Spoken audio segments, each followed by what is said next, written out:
नमस्कार, मैं हूं वीर सिंह। आप देख रहे हैं समाचार इंडिया लाइव। खबर आजमगढ़ से है।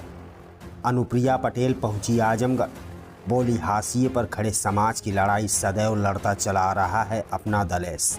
अपना दलेस की राष्ट्रीय अध्यक्ष एवं केंद्रीय राज्य मंत्री अनुप्रिया पटेल ने रविवार को सगड़ी विधानसभा क्षेत्र के रामनगर कुकरौची में आयोजित विजय संकल्प यात्रा को संबोधित करते हुए कहा कि राजनीति में संभावनाओं और लोकतंत्र में नंबर का बहुत बड़ा खेल है।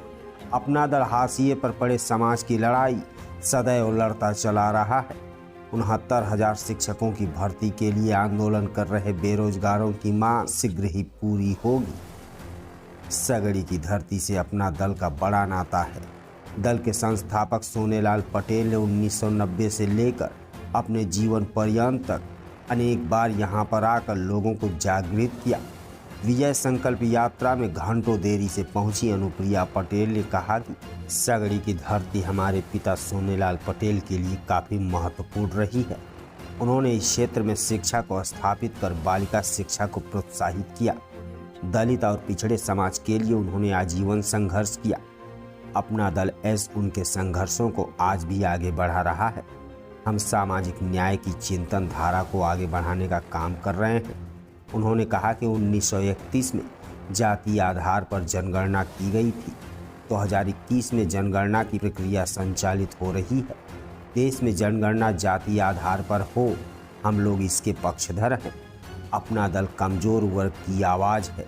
जहां भी कमजोर वर्ग की आवाज़ उठाने की जरूरत रही है, अपना दल पीछे नहीं हटा है। संघर्षों के चलते प्रदेश और देश की सदन में हमारी भागीदारी हुई है। आने वाले चुनाव में हमें संघर्ष कर अपने नंबर के खेल को बढ़ाना है, तभी दलित पिछड़े वर्ग को न्याय मिल पाएगा।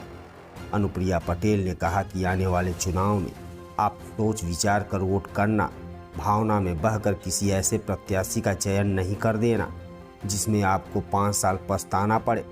पिछले 5 साल के कामों को देखकर ही हमें 2022 में वोट देना है। संकल्प यात्रा के पूर्व जिला महासचिव मालती सिंह ने तलवार और मुकुट देकर सम्मानित किया। चौरसिया समाज के लोगों ने भी मुकुट और गदा भेंट किया। संकल्प यात्रा में जुटी भीड़ से गदगद दिखी अनुप्रिया पटेल ने लोगों को अपना दल को सहयोग देने की अपील की। विजय संकल्प यात्रा सभा को अपना दल के राष्ट्रीय प्रवक्ता राजेश यादव, आवास विकास के उपाध्यक्ष रामलखन पटेल, जिला अध्यक्ष श्याम विजय पटेल, सुजीत पटेल, पंकज पटेल, रमेश पटेल, सीमा पटेल, सरिता चौरसिया, शक्ति सिंह, राधेश्याम सिंह, राजवंत सिंह ने भी संबोधित किया।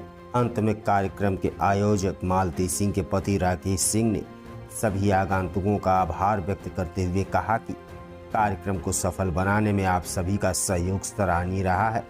आज पार्टी की राष्ट्रीय अध्यक्ष अनुप्रिया पटेल के विचारों से कार्यकर्ताओं को एक नई प्रेरणा मिली है, जो निश्चित रूप से आगे 2022 विधानसभा चुनाव में देखने को मिलेगा। उनकी सलाह के लिए शुक्रिया। उनकी सलाह के लिए शुक्रिया।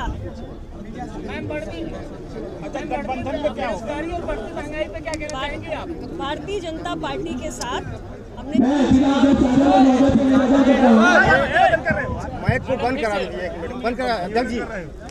भारतीय जनता पार्टी के साथ हमने 3 चुनाव लड़े हैं, 2014 का, 2017 का, 2019 का, और फिलहाल हमारी चर्चा सीटों के डिस्ट्रीब्यूशन पे जारी है।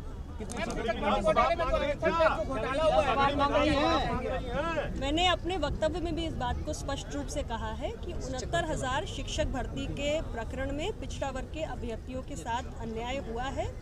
आरक्षण के नियमों की अवहेलना हुई है। हमने इस विषय को शीर्ष स्तर पे उठाया है और सरकार इस विषय के समाधान के लिए गंभीर है। मैडम, कितना सीट आप लेंगी? कितना सीट अपना लेंगी? सीटों के डिस्ट्रीब्यूशन पे चर्चा अभी चल रही है।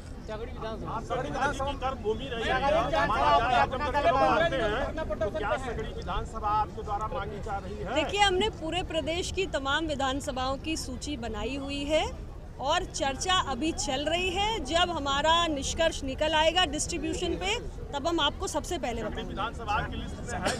बहुत अच्छी विधानसभा है।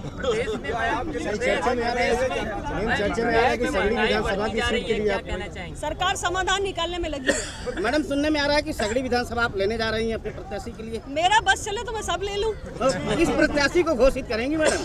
अरे अभी तो सीट ही क्लियर नहीं है, प्रत्याशी कहाँ से बता दो। और हमारी पार्टी के अंदर किसी भी विधानसभा क्षेत्र या लोकसभा क्षेत्र से प्रत्याशी के चयन का एक वेल स्टैब्लिश्ड प्रोसेस है, उसका पालन करके ही हमारे यहाँ प्रत्याशियों का चयन किया जाता है। छोटे छोटे दलों से समझौता किया है और वो कह रहे हैं कि हम उत्तर प्रदेश जीतेंगे।